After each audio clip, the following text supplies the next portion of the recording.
we talk about Subto.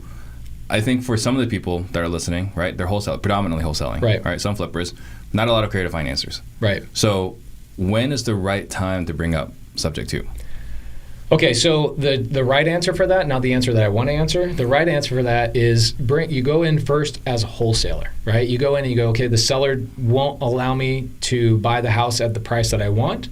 Maybe they want too much money, or primarily it's I want too much money, or I've got so much arrears and I got all this stuff.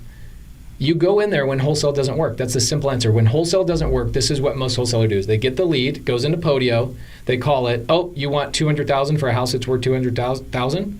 You throw that away. I hear that, and we just divert it to the long-term wealth strategy of let's buy this house subject to or seller finance.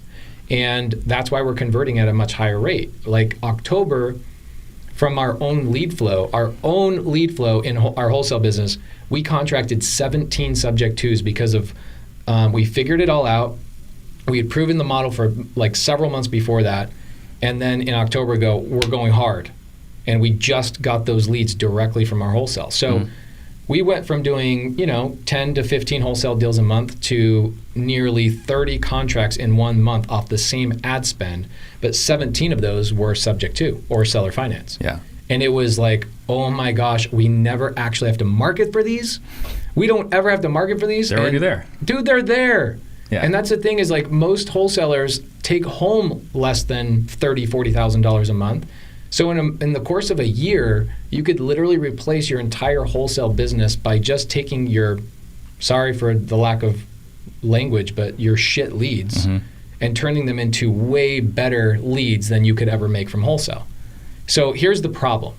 The problem becomes when you get really good at this, like our team has gotten really good at this, you actually start mentally going into every appointment saying, I want to buy everything subject to.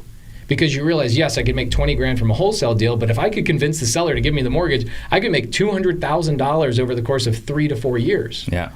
And that's enticing. And when you're stacking to the point where I had a ride along yesterday with a kid named Edwin, and he's in my, like literally, you go on a ride along with me, you sit in my partnership meetings, and you hear our challenges. Our challenge right now is we have so many houses that we own that I have not personally had the time to go to them because I'm the contractor of the team, where I go and I say, yes, carpet, paint, this, that, and the other, and I send it off to the team and I disconnect and Anna manages it. The team is mad at me because I was behind like 3 or 4 days because I was traveling with Jamil or whatever. And so now I've got to fix that bottleneck. But the team is mad at me like, dude, we need to renovate these so we can turn around and exit on these, and you haven't made it to the property. So they tell me the address, I go, never heard of the house. That's amazing. We own like 4 or 5 houses I had to physically go drive yesterday that I've never even heard of. We acquired them. The team took care of them. We closed escrow. We funded them, and I went and walked them for the first time. I'm like, wow, this is unbelievable. I wish I knew this 3 years ago. If I chose to do so, I would have been done working. Yeah.